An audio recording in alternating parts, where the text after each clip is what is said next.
A man wakes up in a pit filled with dead bodies. Confused and surrounded by corpses in strange conditions, he realizes he has no memory of who he is or how he ended up there. As he tries to process the situation, he notices someone watching him. Instead of helping, the person quietly leaves. The man sees that his own hand has cut wound, and he finds a gun nearby. Suddenly, a rope drops into the pit. He climbs up using the rope, but when he gets out, the person who was watching him is gone. He wanders around and eventually reaches a house where a man named Lucas points the gun on him. Both men are wary of each other, suspecting each other of being involved in the murders in the pit. Lucas asks the man who he is, but he can only respond that he woke up in the pit with no memory of anything before that. Lucas doesn't trust him. As they continue talking, another man named Nathan starts to wake up, regaining consciousness in the house. There are other people present, including Sharon, Michael, and a girl who threw the rope into the pit to help the first man. This girl doesn't understand or speak English, so she stays silent, and they refer to her as Mute. The truth is, none of them knows anything, except the girl Mute. They all just woke up and found themselves in this situation, but Mute was already there when they woke up. They don't know about each other and their own identities, also about how they got there, or whose house they're in. Only Mute knows, but she can't explain to them. There's no phone or computer around, indicating everything has been planned. They have some IDs that could help them discover their names, but there were no IDs of this man. So, for referral, let's call this man Ben. The four others woke up inside the house, while Ben woke up in the pit. This makes Lucas suspicious that Ben might not be part of their group and could even be there to harm them. They also has 2 car keys but doesn't see any cars around. Meanwhile, Mute is trying to communicate by writing something down, but none of them can read the language. Ben becomes angry and starts demanding answers from her. Michael steps in to stop him, suspecting from Ben's aggressive behavior that he might not be a good person. Ben and Lucas were still arguing as they didn't trust each other, but they realized fighting wouldn't help them. They needed to work together to find a way out. They decided to search the house together. As they searched, everyone tried to remember their past, but no one could recall anything.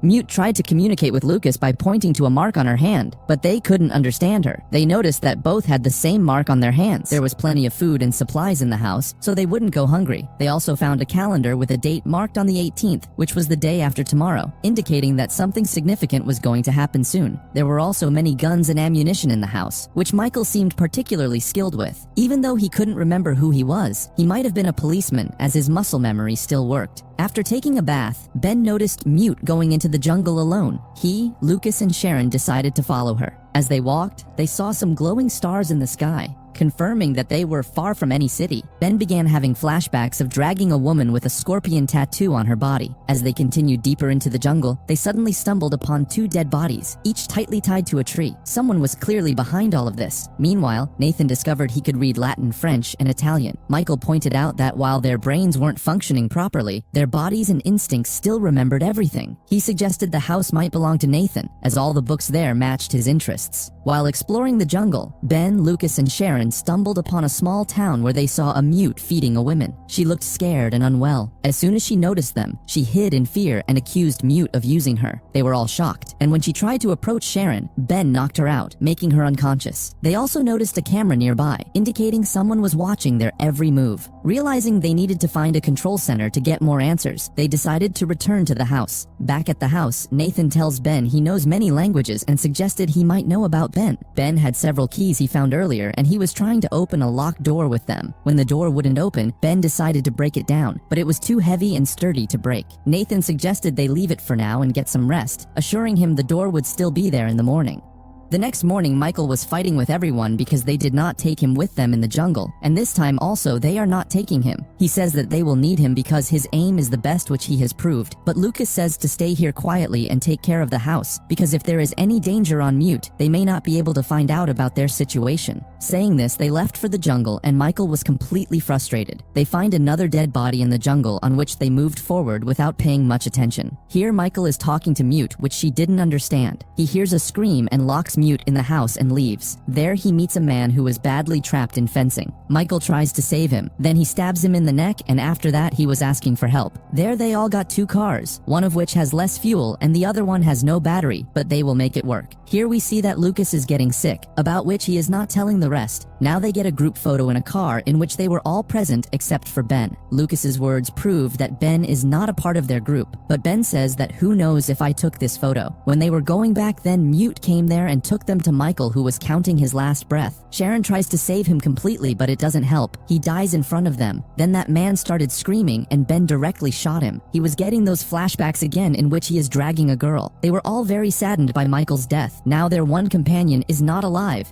By pushing the car, Sharon and Ben left to check the area, and the rest three came back home. They both reached an abandoned building where a child was present who recognized Ben, and he is calling him by the name of Jonah. So maybe this is his real name. He says, "Go away quietly, and they will come here by tomorrow." At home, Lucas's health started to deteriorate more and more. He forcibly caught Mute, which scared him very much, but Nathan somehow freed him and calmed Lucas. Jonah was also angry because the kid did not open the door. He was completely out of control and was breaking the door, which started hurting Sharon's head. Jonah decides to cut the door. Then Sharon somehow stops him, and both were not in full control. Suddenly, both have some memory triggers that made him calm. Nathan was asking Mute about Lady whom he was feeding, and luckily Mute understood. She brought him to the shed, but till then that lady had run away from there. Mute stops Nathan from going ahead, but he doesn't stop. According to him, he knows this place and he doesn't want to go back without checking because he can't stay stuck in that house for the rest of his life. He went ahead by sending Mute back. A little further, he reached a place where there were a lot of sheds and a lot of corpses were also lying. There, he finds a pair of glasses lying there, which had some memory trigger while wearing it, because this is his glasses. When Mute returns home, Lucas was sitting there and his condition was not looking good, which Mute also understood. So she locked herself in the attic,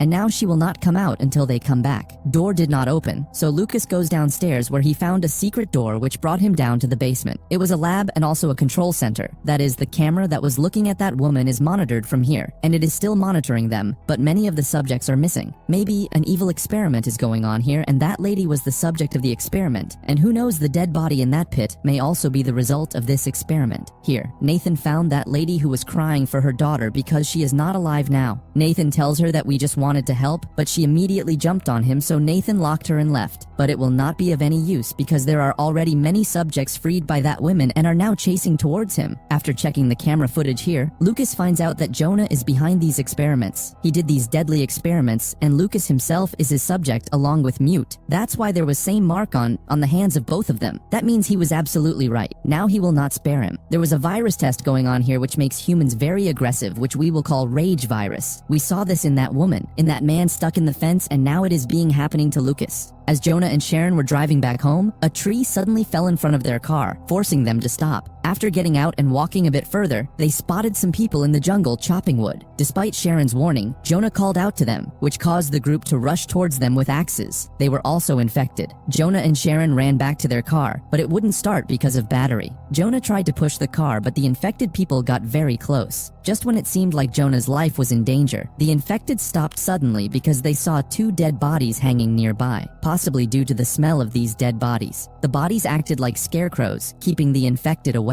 When Jonah and Sharon finally made it back home, Lucas points gun at Jonah. He showed Sharon some footage, which made her realize what was happening. There were injection marks on her arm also, revealing that she, like Lucas, had been a victim of Jonah. Jonah, frustrated, demanded to know what he had done, but it was clear now that he was seen as the villain. Tensions rose between them until Lucas knocked Jonah out. When Jonah regained consciousness, Lucas was dragging him back to the pit filled with bodies. Jonah didn't want to go in, but he had no choice. Lucas had a gun and wouldn't hesitate to use it. As Jonah was forced inside the pit, he started having more flashbacks after seeing the dead body of the woman with a tattoo. Lucas, ready to leave, was about to grab the car keys from Sharon. Sharon then asked if Nathan knew about all this, but Lucas responded that he didn't even know who Nathan was. Lucas was laughing hysterically, which made Sharon realize he was starting to lose his mind, showing early signs of becoming a psycho. He forcefully grabbed Mute, but Sharon intervened to stop him. Taking advantage of the distraction, Mute tried to escape, but Lucas caught her again. He seemed obsessed with her, believing she loved him, and starts forcing on her. Just as things were getting worse, Sharon appeared with a gun and fired a shot. Lucas jumped from the first floor and ran away. Meanwhile, Jonah was struggling to breathe in the pit, overwhelmed by the smell of the dead bodies. Mute came to his rescue and pulled him out because he seemed to be the only one who could still help. Once out, he sent her back into the house. Jonah then went to an abandoned building where he found a deranged woman and a man. The man was banging his head against the wall, and the woman attacks Jonah. Jonah tried to keep his distance using his gun, but during the commotion, his keys fell, and the woman grabbed and swallowed them. Jonah didn't want to hurt her, but when she attacked him, he was forced to shoot her and managed to retrieve the keys. Jonah took the car and drove away into the night. On his way, he encountered a family with a sick, infected child. They were fleeing, and when Jonah tried to talk to them, they refused to engage. They hurried off, leaving Jonah even more confused and frustrated. His memories are fragmented, and nothing is making sense to him. He discovers a stash of vaccines, which triggers a flood of memories. Jonah remembers he was conducting experiments, not to harm anyone, but to save them. He wasn't working on spreading the virus. He was working on a vaccine. The virus was spreading rapidly across the world, and they were desperately trying to find a cure. They hadn't succeeded in finding a permanent cure, only a temporary one. This explains why there were so many injection marks on everyone's arms. They were all test subjects, already infected, who had been brought to this island for testing. Jonah realizes he wasn't hurting anyone. He was actually trying to save them, as all of the test subjects were already on the brink of death. Now he understands the significance of the 18th. The government had given them a deadline. If they couldn't find a permanent cure by then, the entire place would be cleared out. This island had become a dumping zone for the infected and the dead. The army was scheduled to come and wipe out everything because the vaccines Jonah had sent out never reached them. The person carrying them had died. Jonah also learns that Sharon is his girlfriend and Nathan is his brother. Jonah is a good man, but convincing Lucas of that would be difficult. Lucas arrived in a car and Jonah tried to stop him by showing his hand. However, Lucas wasn't in the mood to stop. He drove straight at Jonah, ramming into another car. If Jonah hadn't moved in time, he would have been seriously injured. Seeing Lucas's state, Jonah realized he needed a shot, but Lucas wasn't going to let him do it easily. Lucas charged at Jonah, almost strangling him to death. In a desperate move, Jonah grabbed a stone and hit Lucas on the head, killing him and saving his own life. With Lucas's death, Jonah suddenly remembered everything, and so did the others.